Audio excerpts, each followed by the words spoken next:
I saved for months to surprise her with a trip to Japan. At the airport, she turned to her sister and whispered, "Perfect. He's paying for everything before I dump him." I heard every word. I smiled, boarded the flight alone. That was 3 months ago. Today, she's still emailing me from her parents' basement. "Please come home." That was 3 months ago. Today, she's still emailing me from her parents' basement. "Please come home." But let's rewind. Because the real story didn't start at the airport. It started in a used bookstore in December, 3 days before Christmas, with slush soaking through my shoes and my debit card declining over a second-hand Murakami novel she wanted. I remember that clearly, because when I offered to Venmo the difference, she smiled, kissed my cheek, and called me her little problem solver. That's what I was to her. Problem solver. An ATM. A tour guide in a life she never actually wanted to share. I didn't see it then. I was in love. Deeply, stupidly, with both eyes closed and my feet tied together. I thought she was magic. The kind of girl who left notes in your coat pocket and danced barefoot in the kitchen while waiting for the kettle to boil. But what she really was strategic.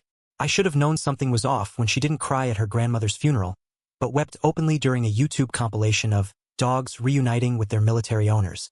Or when she snapped at a waitress for smudged silverware, then left a $50 tip, because bad service is still human.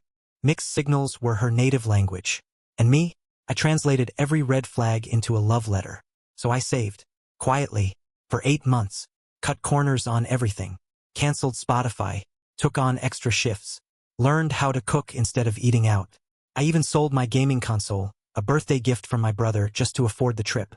Japan was her dream. Kyoto in cherry blossom season. A ryokan with hot springs. A stupidly overpriced dinner where you're not allowed to wear shoes. I booked it all. Did it right. Even got her sister in on the surprise. Told her the plan. Made a shared folder of our itinerary. Let her pick outfits for Instagram moments. Big mistake. Because I wasn't just planning a trip. I was financing my own humiliation. The day of the flight, I picked her up from her place. Luggage already in the trunk. She looked beautiful. Effortlessly so. She wore this oversized hoodie I loved. The one that made her look like a sleepy raccoon. She said nothing the whole ride. Just scrolled on her phone. Her sister followed us in a separate Uber. At the airport, I went to check in our bags. She and her sister stepped aside. I forgot my phone at the kiosk. Turned back. That's when I heard it. Clear as glass. Her voice. Low, giddy. "Perfect. He's paying for everything before I dump him." Her sister laughed. That wasn't the worst part. The worst part was what came after. Her sister asked if she was going to wait till Kyoto or wreck him on the plane. She smirked. "Kyoto. After the tea ceremony. Might as well get the pics first." I stood there, bags in hand, staring at the girl I thought I'd marry, watching her plot the emotional equivalent of arson.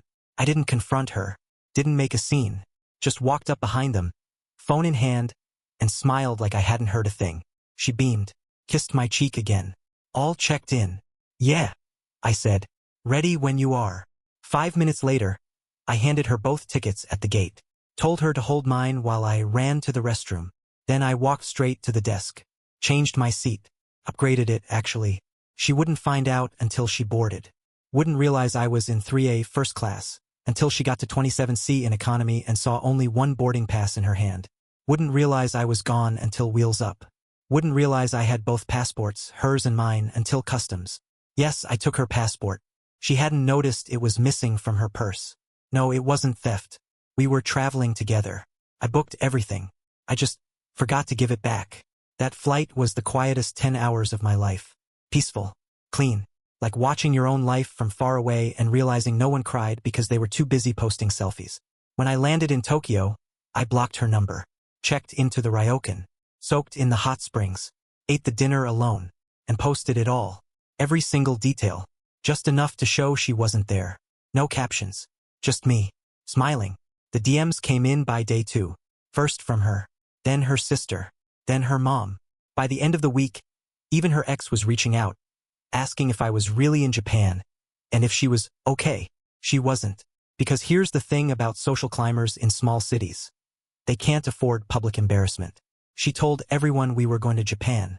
She posted countdowns. She tagged restaurants. But there were no couple photos. No selfies. No proof.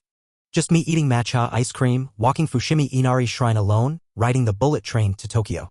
She messaged me 28 times in one night. Started out angry, then sad, then desperate, and then she posted this. Sometimes people change. Sometimes you realize your mental health matters more than a relationship that's become toxic. I wish him well. Cue the likes. The heart reacts. The sympathy. But I didn't reply. Didn't need to. Because her sister slipped. In a story caption, should have told him before the gate. Kyoto deserved better. That's all it took. The screenshots flooded Reddit. Her DMs got leaked. The audio too, some guy had recorded their gate conversation for a funny travel story on TikTok. Didn't even realize what he had until it went viral. By the time I came back 2 weeks later, she was an internet meme. The girl who got dumped before getting dumped. The comments were brutal. She deleted all her accounts. Her job, social media manager for a local boutique, fired her. Quietly, of course. Can't have a PR liability. Her sister stopped posting entirely. And me? I moved. Got a new number. Changed jobs. Took a small place near the coast. Started reading again. Sometimes I still get emails from her. Long ones. Rambling. Blaming stress. Her sister. Her therapist. Mercury in retrograde. The last one was yesterday. Subject line, please come home. I didn't open it, but I saved it. Right next to my Japan photos. Because nothing tastes sweeter than silence paid for in cherry blossoms and betrayal. Update 1. It took her exactly 13 days to find my new address. She didn't knock. She just stood across the street under a street lamp holding a paper bag and wearing the same hoodie from the airport, my hoodie, technically. Watching the windows like a ghost auditioning for sympathy. I almost didn't notice her. I was doing dishes, half listening to a podcast when I caught the reflection in the glass. She didn't move when I turned off the light. Just stared. I watched her for 20 minutes before I even opened the door.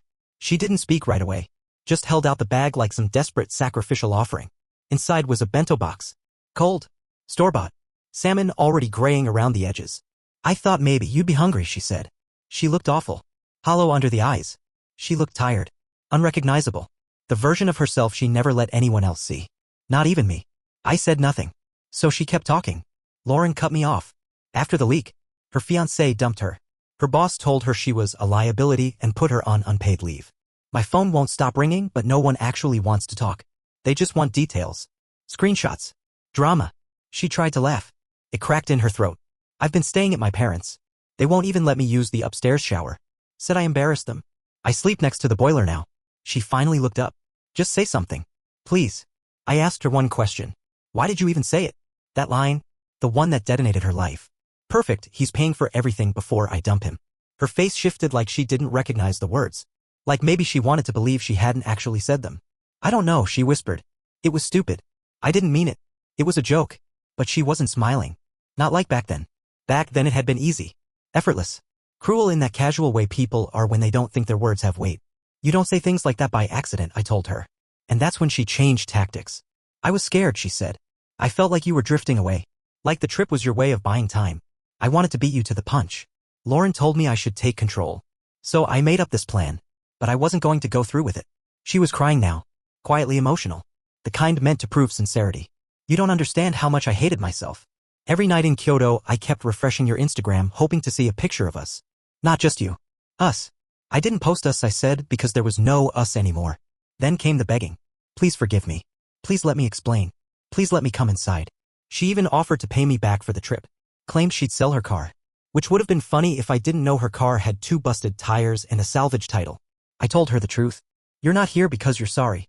You're here because you lost everything and think I'm the last person dumb enough to let you back in. And she flinched. Like I'd slapped her. She started yelling then. Said I was heartless. That I let the internet do my dirty work. That I didn't even try to fix things before going nuclear. Maybe I was testing you, she screamed. Maybe I wanted to see if you'd fight for me. That's when I laughed. I did. I fought every day for 2 years while you slowly buried the relationship in passive-aggressive TikToks and half-lies. This was your final exam. And guess what? You failed. She stepped forward. I stepped back. She stood there shaking for a second, then threw the bento box at my feet. Rice splattered on the steps. Enjoy your perfect little lonely life, she snapped. I told her she was wrong about one thing. I'm not lonely. And I shut the door. But that should have been the end. It wasn't. Because the next morning, I found a note slid under my door. Not from her. From her dad. I didn't even know he had my address. The note was handwritten. Sloppy cursive. 3 lines. I raised her better than this. She's broken. Don't give up on her like the rest of us did. No signature. Just that. I tore it up and tossed it away. Then I called my leasing office and installed a camera. But here's where it spirals. 2 days later I got a job offer. A real one. From a startup I'd applied to on a whim a year ago. They'd seen the viral post, somehow traced it back to me, and instead of being repulsed, they were impressed. "We value your sense of integrity and strategy," the recruiter said. "You turned a betrayal into a brand moment. That's rare." I should have said no. I should have seen it for what it was. But I didn't. Because I'm not a hero. I'm not even the good guy. I took the offer. Because somewhere deep down I wanted to prove I wasn't the loser she made me out to be. The only problem? The startup? Was funded by her dad's hedge fund. I didn't know. Until my second week. When he walked into the office. Shook my hand. Smiled like a man who'd just checkmated a pawn. And said, "So glad you're part of the family again. Now I don't know who played who. But I'm about to find out." Update 2. He set the trap before I even knew the game had started. Her father, Harold, wore the kind of smug that gets Botoxed into rich men's faces. The handshake lingered just long enough to be a warning. His grip wasn't strong, but his confidence was surgical. He knew what he was doing. I smiled. I played dumb. Because that's what you do when a vulture circles, pretend you're already dead and not worth tearing open. For 2 weeks, I sat through meetings with Harold like we'd never met. Like I hadn't watched his daughter's life collapse from 30,000 feet in first class while sipping sake she used to pronounce wrong. But I started watching. His office door was always cracked when he wasn't inside. His assistants rotated every week, none lasted more than 10 days. And the founder? A 26-year-old tech prodigy with anxiety sweat stains and a stutter was clearly not running the show. Harold was. And one Friday he invited me to lunch. Just us. Someplace with a French name and a dress code. I wore the same suit I wore to my college roommate's funeral. He showed up in a golf shirt and gave the hostess his last name like it meant something. She didn't even check the book. Halfway through the duck confit, he leaned back and said, "You're smart." "I like smart." I nodded. "Thanks." "You think you're winning," he said, wiping his mouth with a monogrammed napkin. "Should I not?" He smirked. "My daughter spiraled because you embarrassed her." I didn't answer.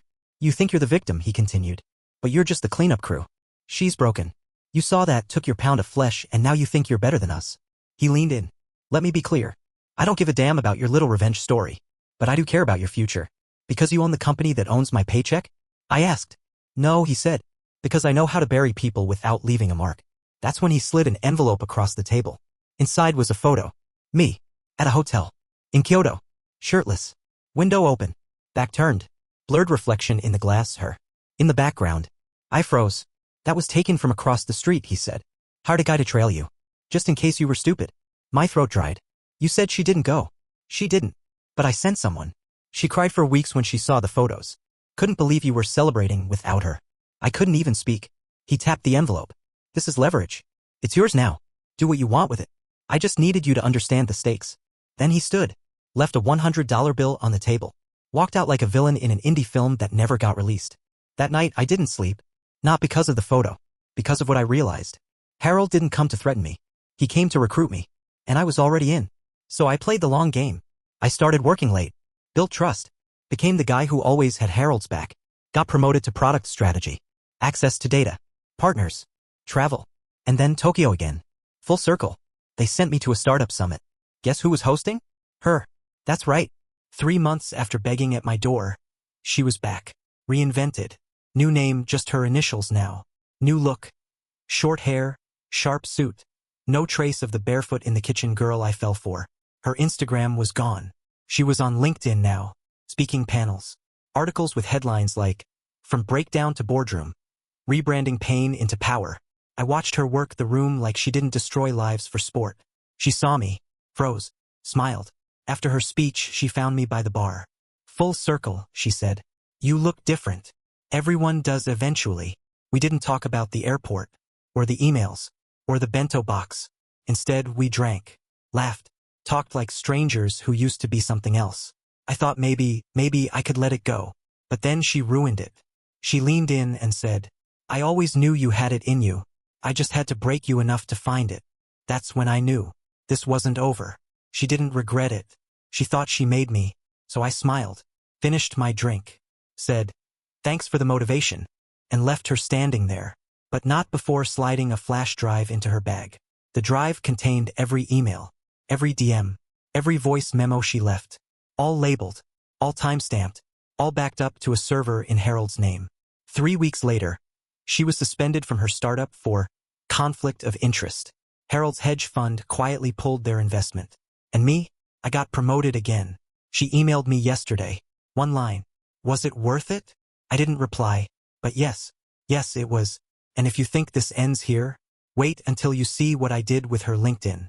Update 3. Her LinkedIn headline used to read, "Empowering brands through strategy, storytelling, and strength." Now, it says, "Currently seeking opportunities growth strategist keynote speaker." But she's not speaking anywhere, because I blacklisted her. No, not with smear campaigns, not with lies, with precision. First, I collected her resumes. All 3 of them. Slight variations, one for finance firms, one for startups, and a boutique version targeting women-led VC spaces.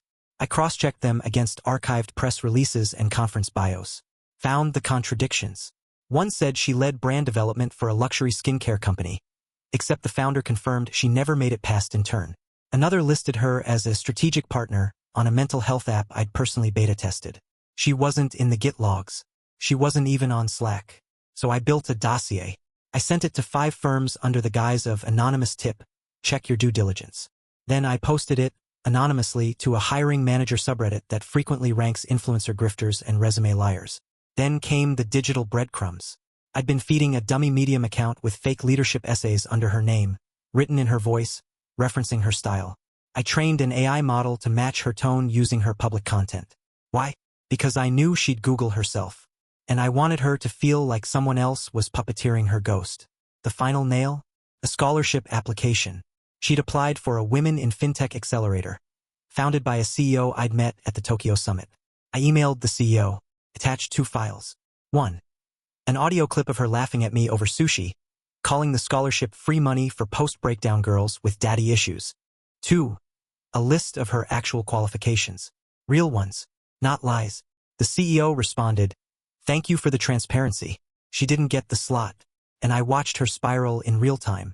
She reactivated Twitter, posted a thread about cancel culture and misogyny in the workplace, claimed she was being harassed by exes for having boundaries, claimed she was blackmailed by a man who couldn't handle rejection. It got traction, until someone in the comments said, "Wait, weren't you the airport girl?" and linked the TikTok. 10,000 retweets later, she deleted everything again. I thought that was the end. But endings are never clean, because a week ago, I got a letter, handwritten, no return address. Inside were 2 things, a printed photo of us from 2 years ago, on a picnic blanket, her head on my chest, my eyes closed. A sticky note that said, "If you vanish tomorrow, who would notice?" I scanned it for fingerprints. None. No postal stamp. Someone dropped it off by hand. That night, my car's side mirror was snapped off. Nothing stolen, just damage. Like a warning, I filed a police report, installed more cameras, kept everything quiet, until this morning, when I woke up to my phone blowing up, because her new blog post, posted under a pseudonym, had gone viral. Title? How I Survived Loving a Narcissist Who Weaponized His Pain. It's about me. She changed details, names, cities, but I recognized every moment. She painted me as controlling, cold, calculated, claimed I manipulated her with money, gaslit her into dependency, abandoned her in a foreign country after promising to propose. The comments? A mix of sympathy and skepticism. But the damage? Intentional. She wasn't trying to reclaim the narrative. She was trying to bait me into reacting, into suing her, into engaging again. Because if I respond, she becomes the victim, and I become the monster. So I did the one thing she can't stand. I ignored it. No replies. No legal threats. No posts. Instead, I went silent. But I did send one email. To Harold. Subject, time to collect. Inside was a screenshot of the blog post, and the bank records of the investment she made last year using a fund tied directly to his name. The one I traced through the company filings while doing my promotion research. She moved money she wasn't authorized to move. $42,000. Into a crypto startup that rug pulled 3 weeks later. Harold never noticed. Until now. And now? She's gone. Socials scrubbed.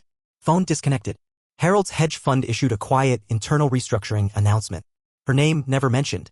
But I know she's still watching. Because last night, someone created a Spotify playlist under my name. It had one song. Over and over. Every Breath You Take by The Police. So yeah, I won. But this isn't a victory. It's a standoff. Because she's not the kind of monster who storms your life loudly. She's the kind who waits, stays quiet, makes you think it's over, and then whispers just loud enough for you to remember. I moved again. Changed banks. Set alerts on my credit report. And every night before I lock up, I check the cameras.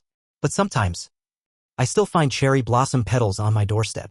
Even in winter. Even when there are no trees for miles. And that's how I know. She's not done. And maybe? Neither am I. Update 4. I haven't seen her in person since the day she stood outside my apartment in that hoodie, the one she forgot to give back. But I hear from her. Constantly. Not directly. Not through email or phone. She's too smart for that. Too strategic. It's the indirect touches that rattle you. The hairline cracks she presses into your life until they grow. 3 weeks ago, I got an envelope. No note. No return address. Just a single photo. Me on a park bench holding a coffee. Alone. Taken from behind. Date stamped 2 days earlier. 10 minutes later, I got a friend request on Facebook from a girl named Chio Murakami. No mutuals. No posts. Just a profile picture of cherry blossoms and the caption. Some ghosts were skin. I didn't accept. I didn't block her either, because I needed to see what she'd do next. I told myself I'd keep watching, stay one step ahead. Then I got a call from Zoe. She was crying. Not panic rage. Someone had hacked into her work account. Just enough to forward a few unprofessional emails she'd sent to HR, snarky comments about clients. A meme calling her boss a sentient cardigan. She wasn't fired, but she was advised to take personal leave while things settle. We both knew who did it. We both knew we couldn't prove it. And that's when the shift happened. This wasn't about revenge anymore. This was about corrosion. Slow, patient, precise. Like she wasn't trying to ruin my life in one dramatic sweep, but rot it piece by piece until I started doubting my own luck. Even Ronnie called me one night, drunk, unsteady. Said someone had been leaving Yelp reviews under his name, claiming he was grooming underage employees. He took it down, of course, but not before 2 job sites flagged him. He asked if I thought it was her. I lied and said no, because admitting it made it worse. It made her real again. And then last week, the cherry blossom tree outside my new apartment bloomed early. I live in a coastal town now. No one plants sakura trees here. Not unless they're trying to send a message. I checked the soil. Fresh. Still wet. Someone had transplanted it. Overnight. Zoe wanted to move. Ronnie offered his lake house. Morris said I should get a restraining order. But you can't put a leash on a phantom. Not one like her. Because she doesn't stalk. She curates. Designs moments of collapse with just enough ambiguity that no one else can see the string. And so, I did the one thing I swore I never would. I wrote her back. One line. You win. What now? She replied 4 hours later. Burner email. Encrypted. Subject line, now we talk. Inside?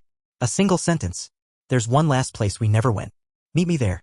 Attached was a flight confirmation. To Japan. Same dates as our original trip. Same ryokan. Same room. No return flight. Zoe begged me not to go. Ronnie offered to come with me. Morris threatened to call the cops. But I already knew I was going. Not for closure. Not for peace. Because I had to see if the monster I helped build had grown teeth. I boarded the flight alone. Just like before. No luggage.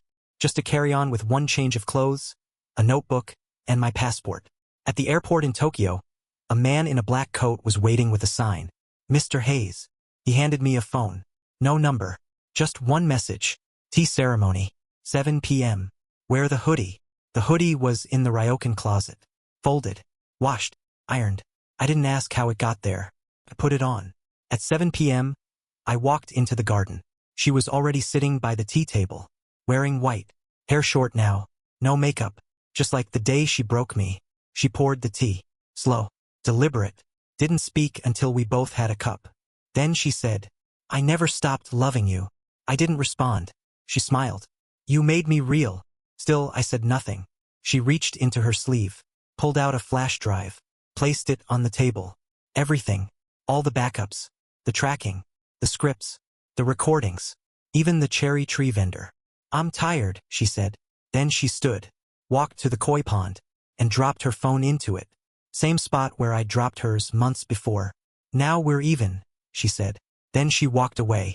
I sat there for 10 more minutes. Then I pocketed the flash drive. Flew home the next morning. Zoe was gone when I got back. No note. Just her key on the counter. Ronnie hasn't called in a week. Morris deleted his social media. And me? I don't feel free. I don't feel safe. I feel like a glass of tea that's just started to cool. Perfectly still. Until something moves inside it. So if you ever see a girl in white near your window, just keep your distance. Stay safe. Just lock it. Because love is long gone. But obsession never leaves.